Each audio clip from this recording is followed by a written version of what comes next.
her guests are meant solely as suggestion and should not be in any way construed as child-specific advice. Dr. Doreen Granpeesheh. Dr. Doreen is an expert in autism. Doreen Granpeesheh. Dr. Granpeesheh. Dr. Doreen Granpeesheh. Dr. Doreen Granpeesheh is a visionary in the field of autism. Now you can ask the questions on Ask Dr. Doreen.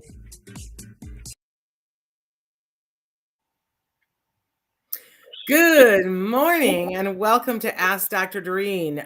Don't adjust your sets. We have not gone back to 2022 or 2020. We are doing this restream because we're still setting up our new studio. We can't wait to unveil that to you. But I'm Shannon Penrod and I am here with the fabulous, the wonderful Dr. Doreen Granpeesheh. Good morning, Dr. Granpeesheh. Good morning, Shannon, and hello, everyone.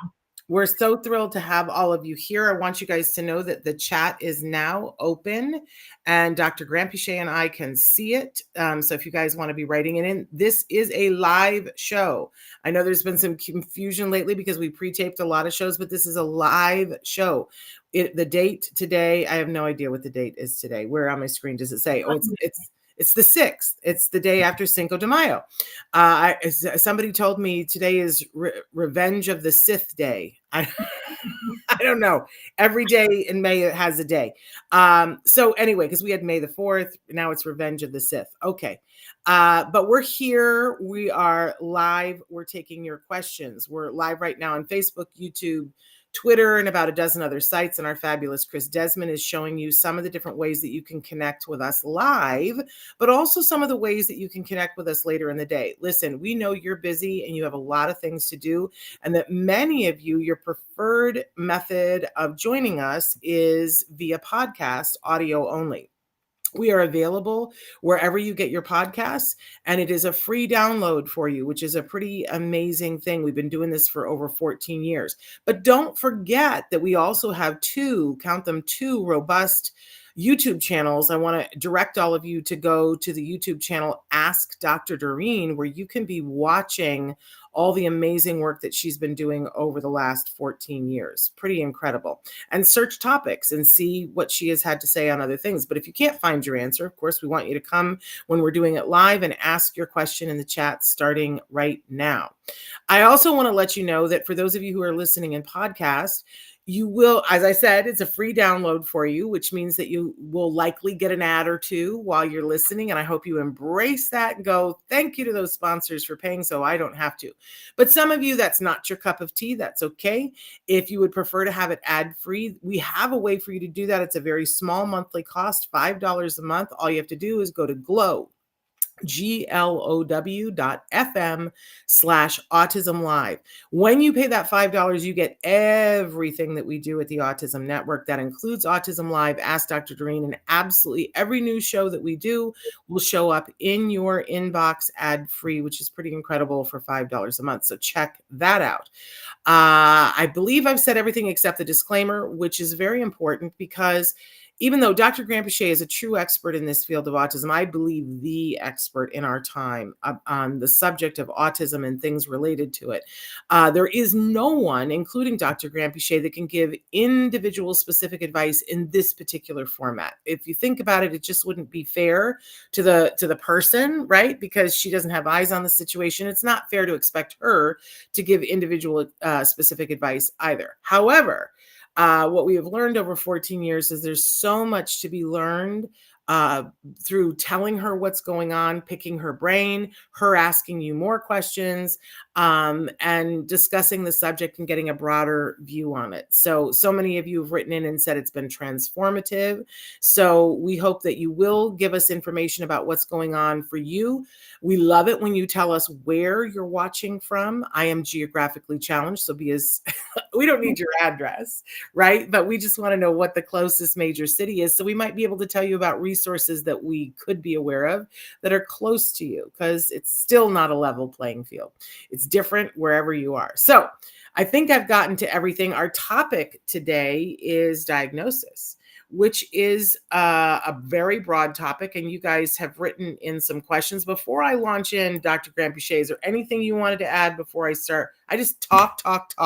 No, that's wonderful. No, nothing to add. I'm sure we'll get into the diagnosis and all those things that go with it. So, Yeah. Okay, let's launch in. One of our first questions, my son's preschool has recommended that I take him to be evaluated for autism, but they couldn't give me a place to go. Where do I go do this? Who does it, and what does it cost? Yeah. So always, of course, you can start by looking at your insurance. So you could begin by checking your providers on your insurance that are in network with your medical insurance, and you would be looking for either a licensed clinical psychologist, a psychiatrist, or a developmental pediatrician.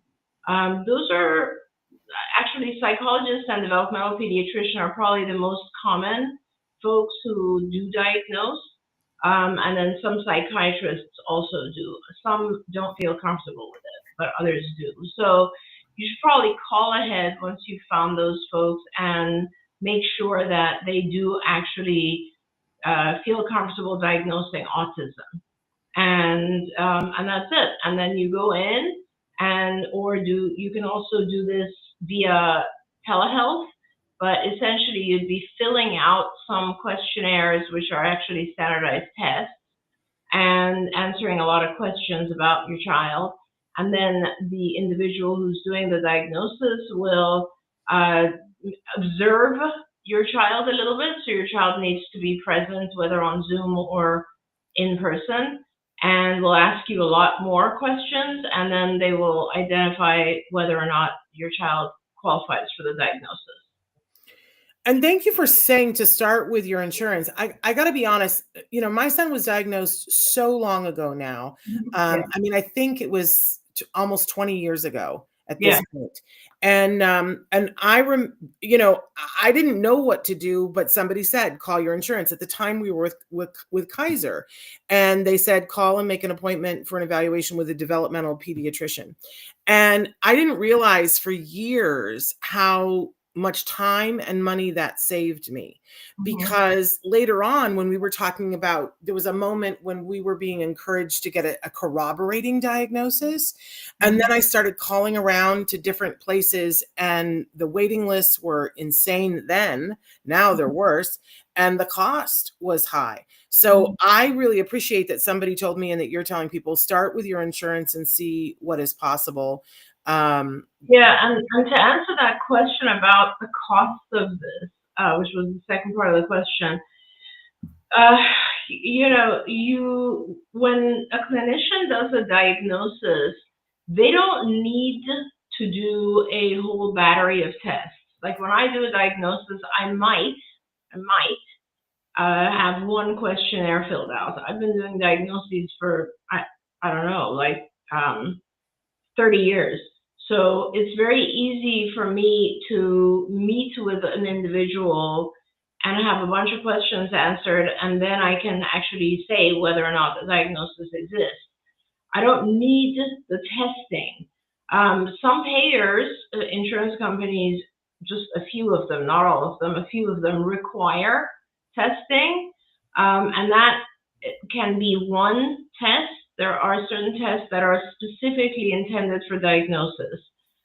For example, the GARS, which is the Gilliam Autism Rating Schedule, or the CARS. There are several short questionnaires that assist with diagnosis.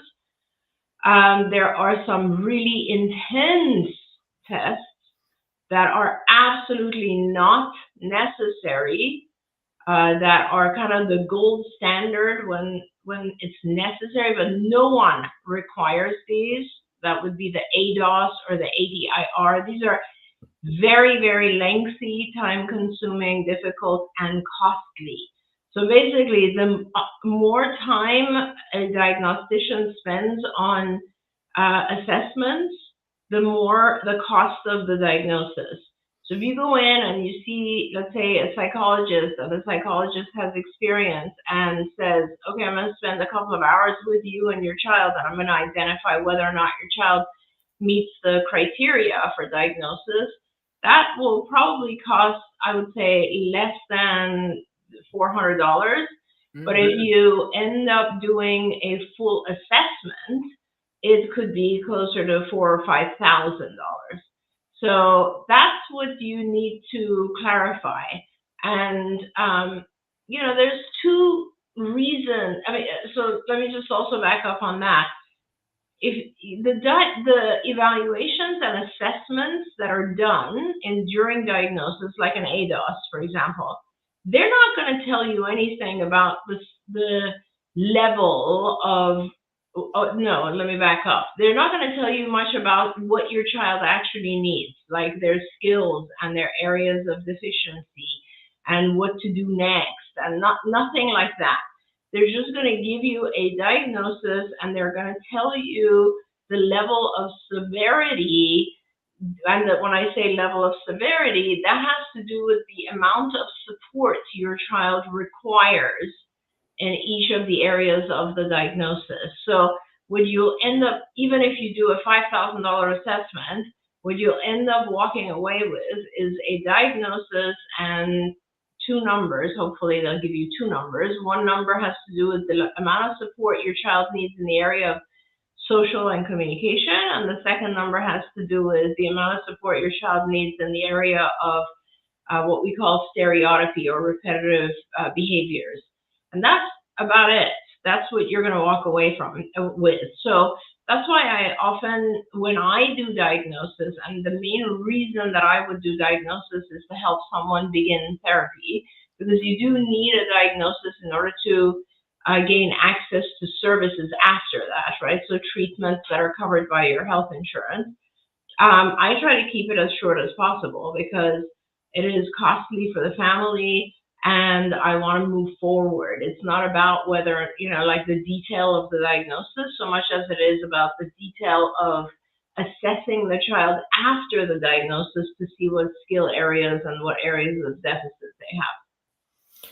And we have a lot of questions that are about some of the things that you just said. So I'm gonna hold off on some of that, but I want to get to this next question because this is something that we've seen a lot of in this last year. My daughter was given a provisional diagnosis from the regional center during the pandemic. They didn't even look at her. They asked me questions. They gave us 36-hour program, which we did for 2 years. She made tremendous progress. At the end of the second year, they evaluated her in person and said she doesn't qualify for a diagnosis. They wouldn't pay for our services anymore. This was a year ago or so. She was doing so much better that we just let it go. Now we have seen regression. Do I need to get an independent diagnosis? She started school, but they won't give her an IEP, and things just seem to be getting out of control. What do you recommend?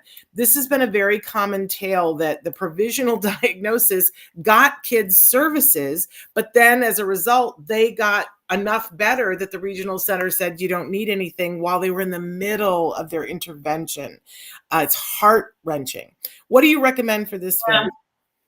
It's very upsetting when I hear things like this, Shannon, because the provisional diagnosis it's an internal dialogue with amongst the clinicians. In other words, we're just not sure what's going on, but you never release a provisional diagnosis and just let it be for a couple of years. Like, a provisional diagnosis is something that needs yet to be solved. So essentially, what should have happened in this case is that they should have administered something like the ADOS. If there's any question at all about whether or not this individual has a diagnosis, that question should have been cleared up. And there are lots of ways to clear that up, right? So that should have happened before anything else. This was the Band-Aid. Excuse me 1 second. This was the Band-Aid that the regional center did during COVID because they didn't want to have kids coming in. That was why. Yeah, that makes more sense. I was like, why would they release a provisional diagnosis? Makes no sense. So that makes sense. It's still a little idiotic, to be honest, because they could have done a lot of things. They could have sent questionnaires to the parents to fill out and then received them back in the mail and then done the diagnosis. It's silly to leave it there. I think it was just a Band-Aid. That said, it's just also the next step of weird is that you actually got services with a provisional diagnosis. Normally you wouldn't. The third area of weird is that now they're trying to come back and say, okay, the services were done and your child actually doesn't have it. It's just the whole thing is a mess. Yeah. So I would definitely go back, and I would, at this point, definitely get in touch and try to get a diagnosis. Don't use them. Go through your health insurance if you can. Even if you have Medicaid, you're going to get coverage for this. And just start with a fresh pair of eyes. You do not need to go into history. You can just go, because history tends to, make people think different things or influence their decision. Just go in and say, hey, I have been told that my child might have autism. Could you please do an evaluation? And have them do an evaluation and clarify it once and for all. The fact that you're not able to get an IEP goes back to not having a full diagnosis. That provisional is not going to fly anywhere. So basically, getting a diagnosis is your first step. There we go. I love that. Cutting right to the chase there. It's just such nonsense that there's so many lies, that are told to parents, and it disturbs me. Well, the thing that was good about it was that they allowed them to get services, because we had kids that were waiting, and it was like, well, what are you going to wait for? You can't because of COVID say they can't get treated or get assessed. But it's been a hot mess the last year as they've gone back and reevaluated all those kids. Anyway, I want to say hi to Nicholas. Nicholas, we're so happy that you're watching. Good morning. I hope you're doing well. I also want to get to, this is a very charged one. You and I spoke about this briefly. Why isn't there a designation adult diagnosed autism? I don't want to take anything away from these folks, but they seem to have more and more of the spotlight, and their brand of autism is not what my child has experienced. It's totally different. So they would like to know your point of view on that, Dr. Granpeesheh. Yeah, so my thinking on this is that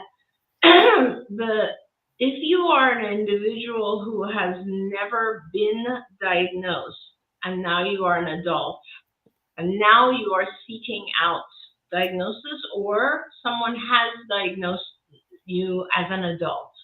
And remember, Shannon, a lot of people don't even have a formal diagnosis, and they say, I think I have autism. Yeah. So there's that too. But if you are diagnosed in adulthood, this very clearly means that the level of severity of your autism is low. You do not have the classic or severe form of autism, because if you did, it would have been noticed, and a lot of concern would have happened when you were 2, not when you're an adult. So the adult thing goes hand in hand with severity. If you're being diagnosed now, you most likely have what in the old days, before Diagnostic Manual 5, was referred to as either Asperger's or PDD-NOS, which means you are minimally affected by the symptom characteristics of autism. So that then takes us to a whole nother, I guess, debate or disagreement or thing that everyone needs to pay attention to, which is there's a huge difference between someone who is an adult who's having a lot of social issues, let's say, and they don't know exactly how to establish a romantic relationship or, maintain friendships or that type of thing, and someone who is an adult who was diagnosed when they were a child, who is still in diapers because they're not potty trained, cannot communicate at all, perhaps overnight feces smears, is severely aggressive because they're very frustrated, and that's autism too. So in my mind, the biggest issue, and when you remember, Shannon, when the Diagnostic Manual 5 came out back in 2013, I actually thought this is nice for people who have Asperger's because it actually provides health insurance coverage for them. Before the DSM-5, Asperger's and pervasive developmental disorder, NOS, not otherwise specified, were separate from autism. Autism had its own diagnosis, and they were separate. And if you did not have a diagnosis of autism itself, if you had Asperger's or PDNOS, you couldn't get insurance coverage.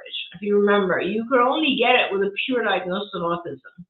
When DSM-5 happened, all of these came under one umbrella called the Autism Spectrum Disorders, right? It's a spectrum now, and they all fell in there. And for people who were on the higher level who needed a little bit of help, it was a wonderful thing because now health insurance started to give them that little bit of help, right? What I didn't predict was that, so many years later, these individuals and their functioning and their lives would influence what happens to the individuals who are more severe. That, to me, is just not right. It's not fair. There are individuals who are very severely affected by autism. They really, really need support and help, very likely lifetime support and help.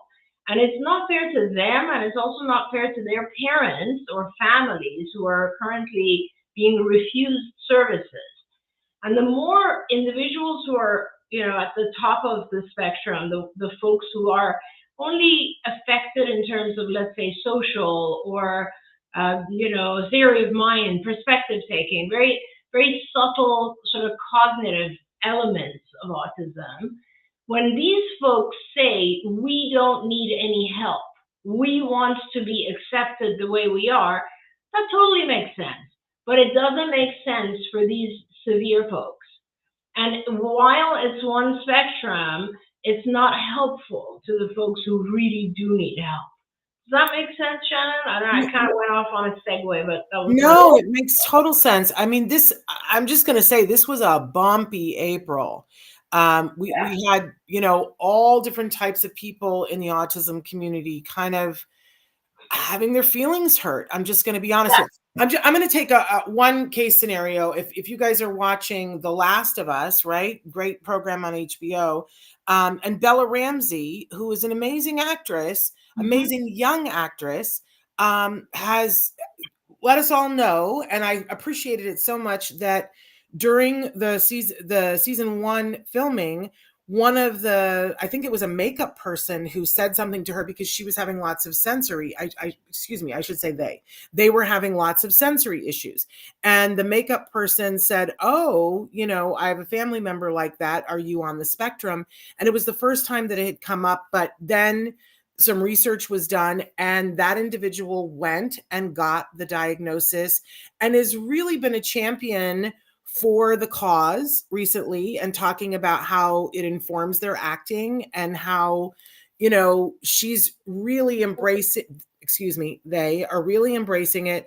And, this is a wonderful thing, except that on the other side, we've had so many people who are like, that's great, that's wonderful. And I don't want to take anything away from Bella, and bless them for speaking out and saying how positive they're taking this and embracing it. But it isn't helpful to the people that are, as you said, still requiring the level of support that is really intensive. And it's sort of this flip. It's the pendulum. For so long, people saw the movie Rain Man and thought that everybody with autism was Rain Man. And now we've opened it up to say that there are lots of different, but it seems like except for Love on the Spectrum, we only have the people who have the capability of communicating, having the mic, and the people who don't have the ability to say something into a mic, not getting the coverage, not having a voice. Yes, and you're absolutely right. That is exactly the way I look at it as well. It's funny because you and I have not really talked about our opinions on this because we haven't had a chance for the last month, but we both come from exactly the same place, and that's because we've been in this world for such a long time, and we've seen the huge spectrum, right? And it is just, I will fight for the rest of my life for those people who are severely affected, period. Not to say that I don't care about individuals who are minimally affected. Of course I do. And of course I've helped many of them in many ways that I can of my whole life. but the ones that are severely affected don't have a voice in this. And that's what's really, really unfair. It's unfair. It's not right. And I will say too, I don't want to speak for them, but I have many friends who are parents of these individuals that don't have a voice for themselves. And I see how debilitating it is for them, because not only are they trying to be the voice for their child, but they also take criticism about not allowing their child to be a voice for themselves, and then have to re-explain over and over, my child does not have the capability to speak for themselves. And on many different levels. It's not just about vocal, it's about, as you said, cognition and understanding and advocating for themselves. It's a tough call. And it's a beautiful spectrum. And I think there's room for all of us. 100%, but I don't think the world realizes. I just got a text the other day from a friend who doesn't know a lot about autism, but just knows that my life is about autism. And I think he sent a text, and it was a very young man who was, I think, testifying in Congress, and he was speaking about kind of how we individuals with autism feel that we are not broken and that we should not be classified as having a problem and all that sort of stuff. And I'm listening to this young man, and I'm thinking, what a brilliant young man. He's so young, right? He's a little kid. I don't know his age exactly, but he was very eloquent and speaking about this. And I was thinking to myself, how wonderful that he has a voice and he's so representative of the individuals who are minimally affected. And then what came to my mind was my dear friend who is a very influential parent in autism legislation and health insurance and so on, and how her daughter, for the longest period of time, was someone who would smear feces on the walls every single night, no matter what we did, behaviorally training the parents, and the quality of life that they all had to give up in order to kind of get through that phase. Not to mention that years later, that same daughter, who is severely affected by autism, was sexually molested by a teacher because she couldn't tell anyone that this kind of thing was happening. Or the young man who we both know who died in a fire with his mother because he was so terrified of the fire alarm that he wouldn't leave the house. I mean, these are instances of individuals who need help, and if we just say, oh, let's accept the way that things are, these individuals are harmed in life. And so we have to separate this out, and we have to say, when you need help, it is not about being accepted. Everyone is accepted. When you need help, you should have access to that help. It's really that simple. I want to say hi to Rodney and Carl and Rosie. We thank you all for being there. Carl had said talk more about this, and then you did. So I hope we've met your requirement, Carl. Love to know your opinions, because it's, I know this really is about the perspective taking, right? And you've taught me more than anybody else about perspective taking. And perspective taking means that we understand that how we see it is not how everybody else sees it. So we'll make room for that here. And if you have thoughts, you guys can feel free to write in. I want to get back to some of our questions about diagnosis, but you guys can be writing in questions. We're taking live questions right now. I want to get to this next question, but my screen's being funny for me. Hang on one second. I have heard you talk about the 2 numbers in a diagnosis. We just got my son's report, and he is a 2-1. Can you help me to understand what that means? That's fantastic. I'm so glad that you got the 2 numbers. There are 2 domains or areas that are covered when you're looking at a diagnosis. The first area is called social communication. And social communication there's 3 different sub-classifications in that domain. The first one is abnormal social approach or failure of normal back and forth conversation. So in other words, that would be one symptom if your child doesn't have the normal level of back and forth conversation that they should have for their age. Now remember, this very different if you're a 3-year-old or a 10-year-old, right? So they're not able to converse with friends the way that a peer would. That would be one. The second symptom we're still under the first domain, social communication, are things like nonverbal communication. So the individual doesn't have the typical level of eye contact or standing distance from others or those types of things. The third area would be developing, maintaining, understanding relationships. So these are just three sub-symptoms under that one domain called social communication. Your child receives a 2 in that area, severity. That means they're right in the middle. There's a rating severity of 1, 2, or 3. 1 means the individual needs very minimal support. 2 means they need support, and 3 means they need extreme amounts of support. So if your child receives a 2, that means they're right in the middle. They need some support, but that means think of it as they're kind of affected in the social communication area on the average, like just about, sort of in the middle of that area, of that domain.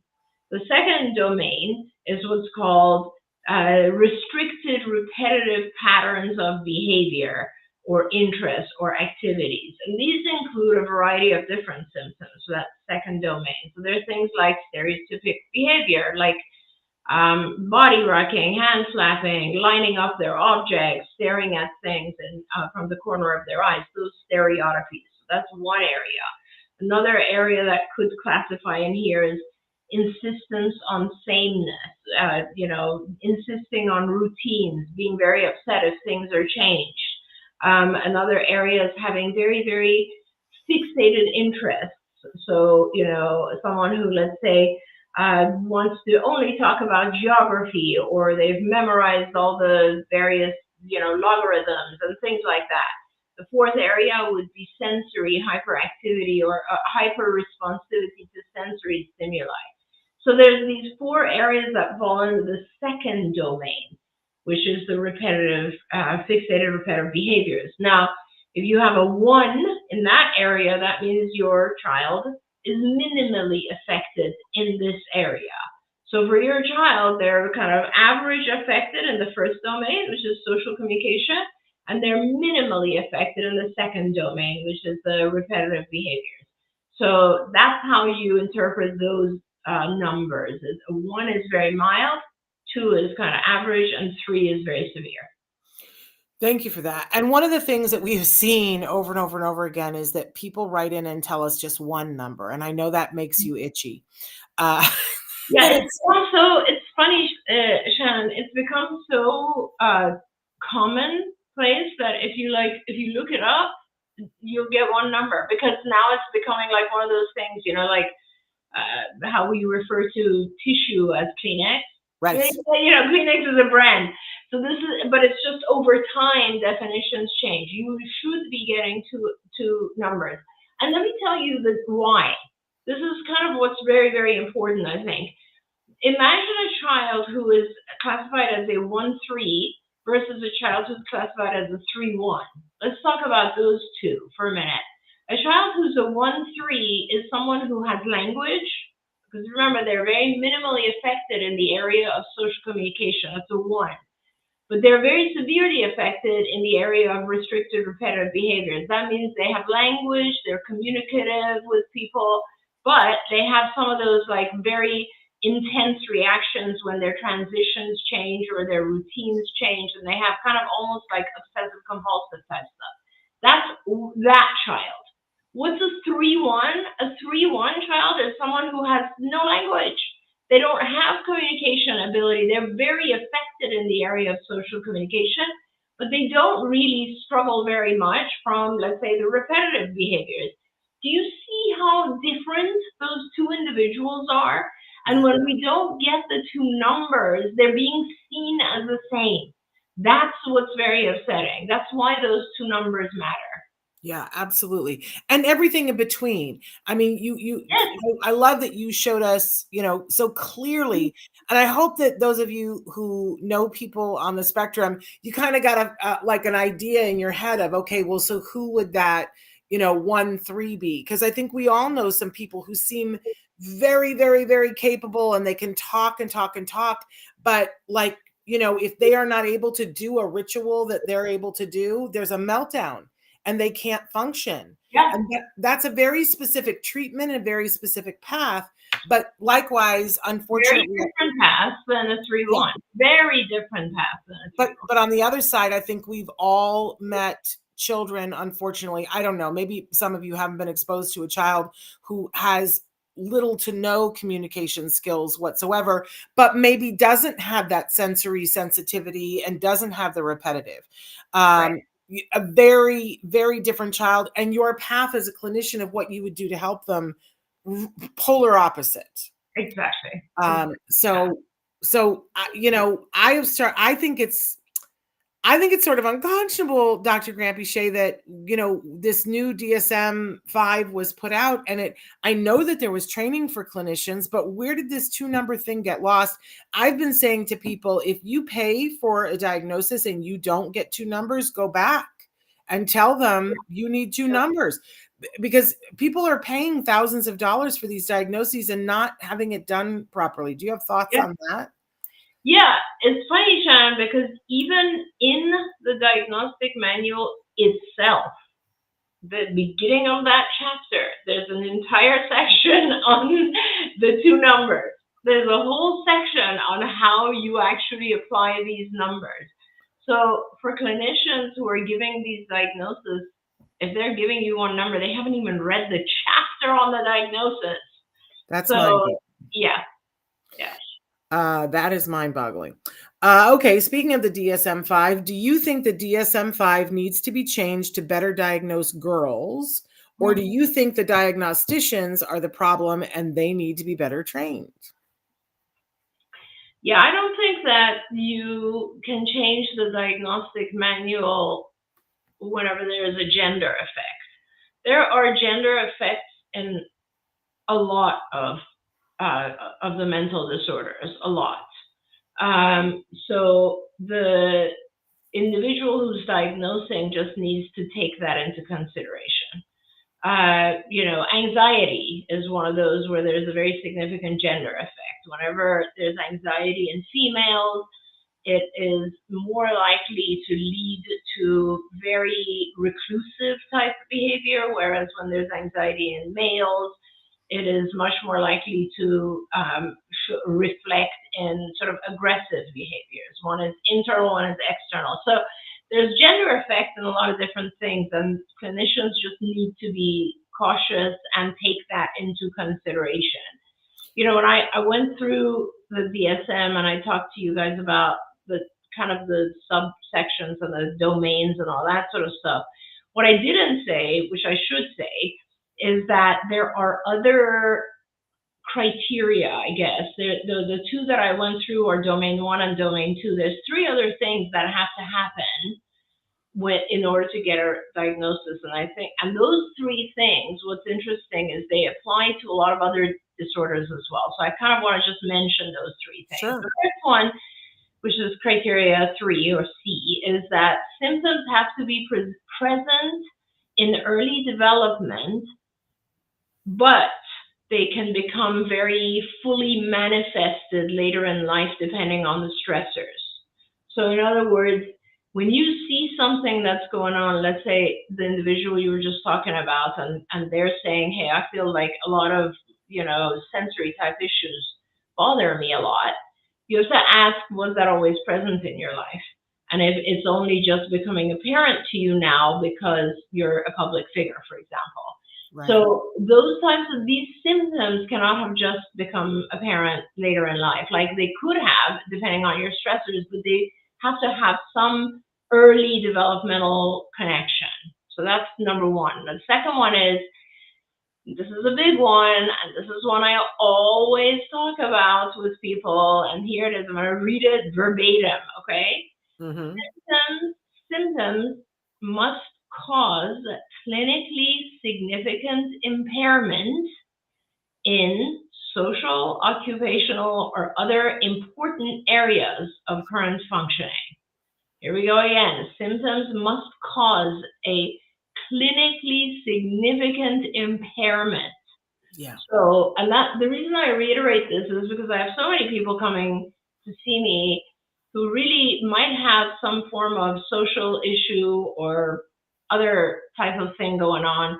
But when we're talking about autism or ASD, there has to be a very clinically significant impairment in occupational, social, or other important areas of life.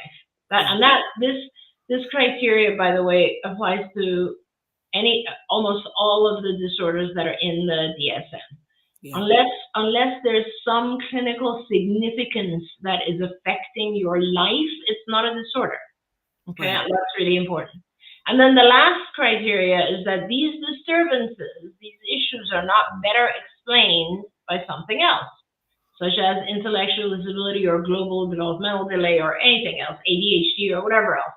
So that of course applies to all disorders. Like if there's a better description of it somewhere else, then it's more likely that than this. But these are important distinctions as well when it comes to the diagnosis. And I just wanted to make sure our folks all know that. Yeah, I think that the one that you elucidated so carefully, yes. I think it's a tripwire. I'll say this, that when our son was diagnosed, I really didn't know that much about autism. And I was like, what is it exactly? And I was asking everybody. And as people were describing symptoms, both my husband and I went, oh, I feel like I fit that description, right? Yeah. But this is the litmus test, not to the point where, like, we all have, well. Exactly. I was good. Thank you for saying that. Go ahead. Keep going.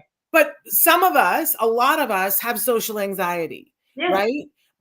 And I do. Oh, I really do. Everybody thinks I'm such a loudmouth, but I have sometimes really what I feel like, and the word I would use is crippling, but I can still make myself do it and I can get through it and I don't have to be hospitalized afterwards. Right. So let's be honest about that. Even though I feel and I describe it as crippling, I have found the path through it for myself. So I would not qualify for a diagnosis. That's right.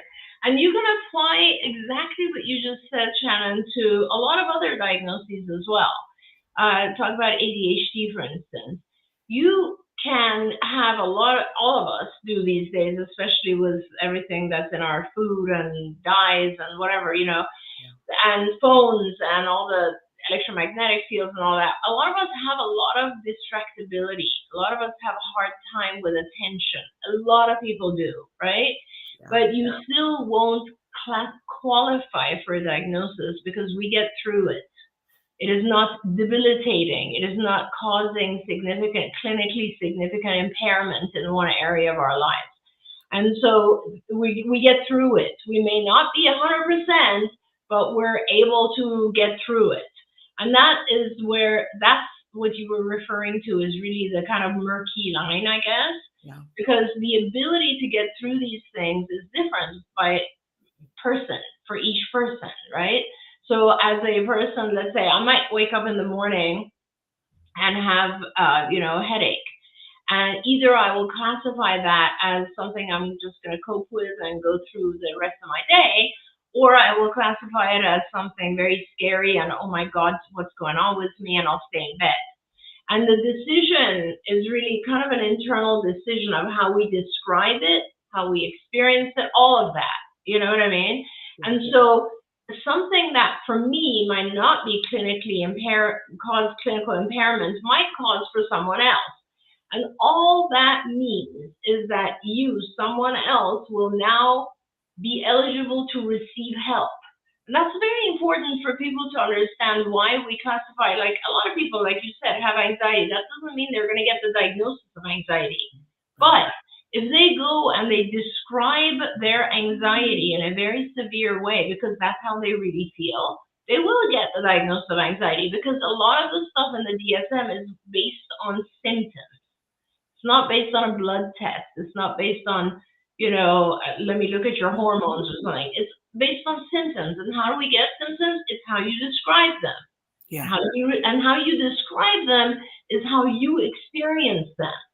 And that's really, really important. And so We have to keep all of that in mind, which is why it's important to see clinicians who take a little bit of time and have the experience to ask you all of these questions, right? And to understand really where you're coming from.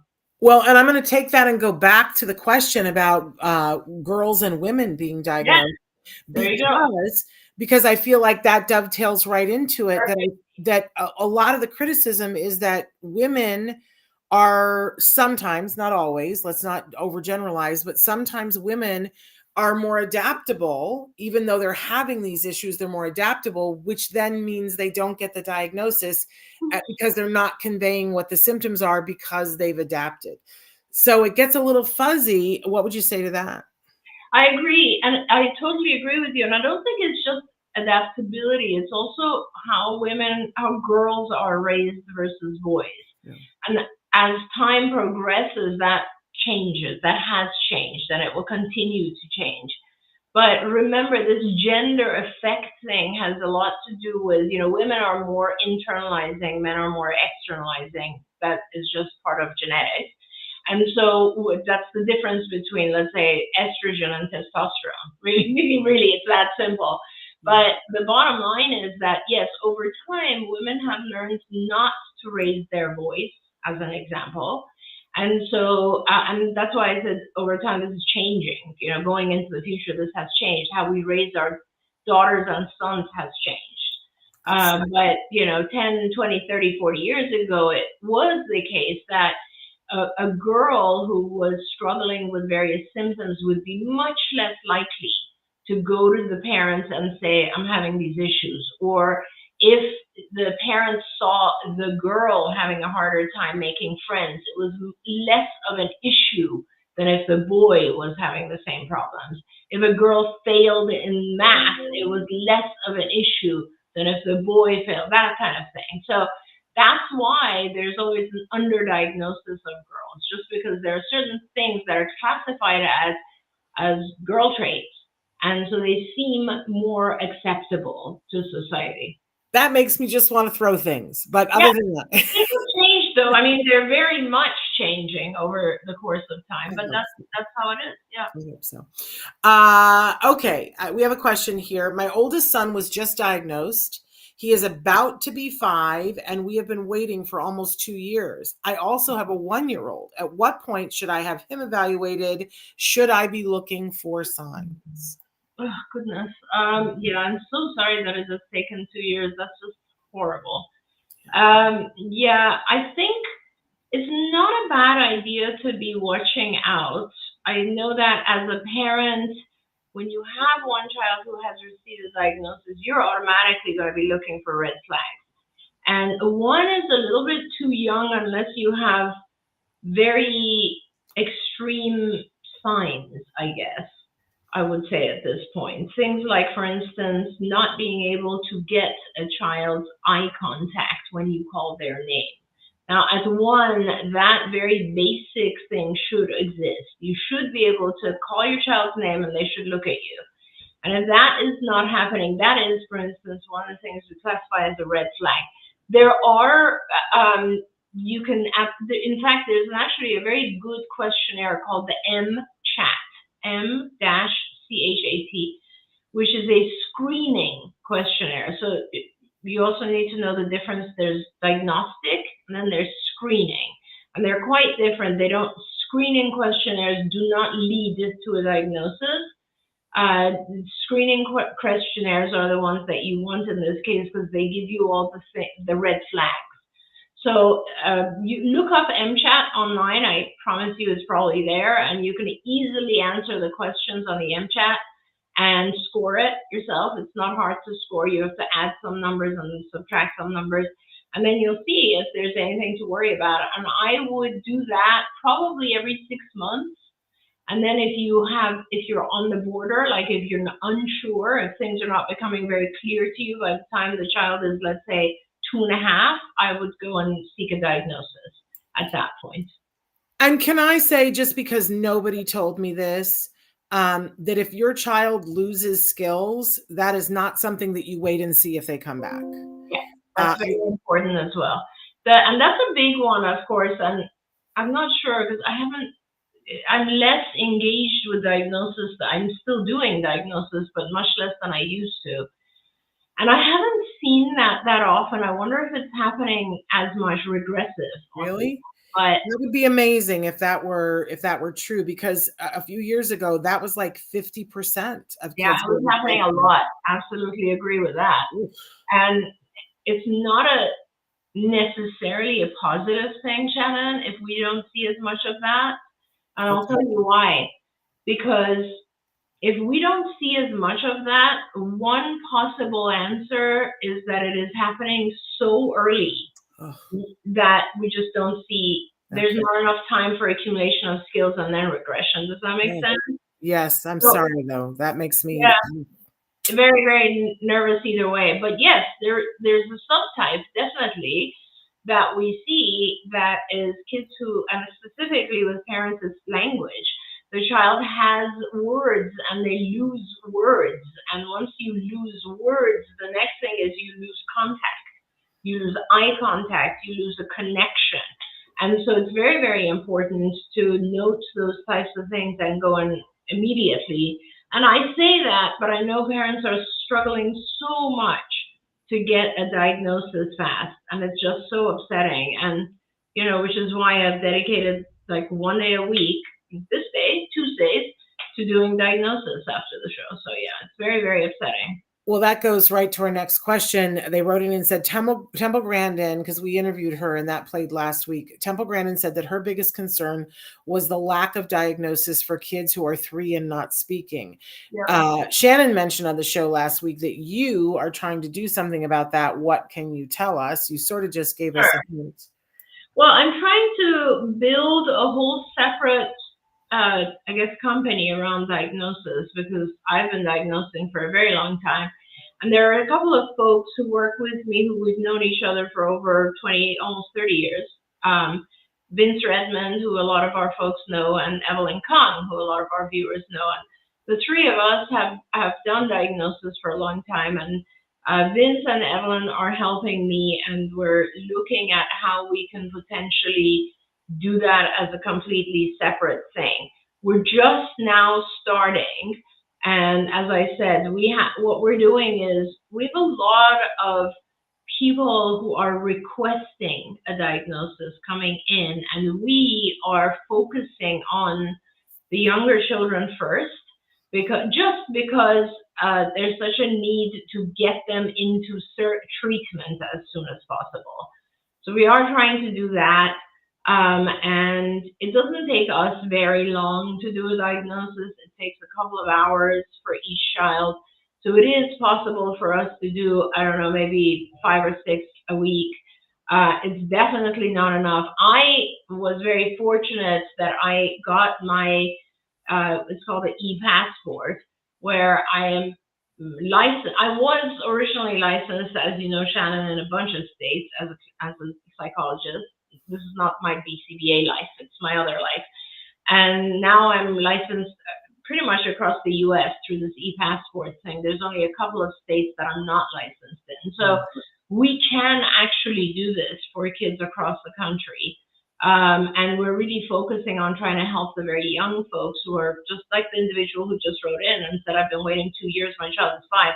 That's insane, because those 2 years are very important years for the child to get help. So we're doing the best we can. I have met with a lot of folks who have developed technology for diagnosis. For instance, there's early tech. There's a lot of different types of technology that are just basically a kit is sent to you at home. The parent videotapes the child in certain settings, and then that's sent back to a physician. But those types of things I don't really need, because I've been diagnosing for a really long time. But there are things that are developing to help reduce this delay in diagnosis across the country. As you can imagine, it's every time this prevalence goes up, which again, it just went up, it's crazy. It's just there's not enough people diagnosing accurately, and it definitely needs to happen more. I want to say hi to Tiny Shrunk Girl. I always love when people have cool names. So hello to you as well. And I want to acknowledge that Carl wrote in and said children losing language before 4 should be considered a mental health emergency. Carl, yes, I agree with you. I wish I had known that, because when I went to the pediatrician when my child lost language, she told me it was that I was a late in life mother and that boys talk later. And that he would be talking in paragraphs when he turned 2. Yeah. That's still a psychic wound for me that I listened to her. I want to get to one last question because I think it's pivotal. People want to know, what do you recommend parents do while waiting for a diagnosis? That's a great question. I would probably do a couple of different things. It's so hard for me to put that hat on because I just recognize the symptoms so early. But I guess if I was a parent who wasn't sure, so that means you're waiting for diagnosis because you're not sure. I think it's because they're on a waiting list. Yeah, right. And the only reason you're seeking out a diagnosis is because you don't know, you're not sure, right? No, so, I think they're seeking a diagnosis so that they can get the help. But it's right. a group, right? So I think a lot of parents are fairly sure, but they still can't do anything.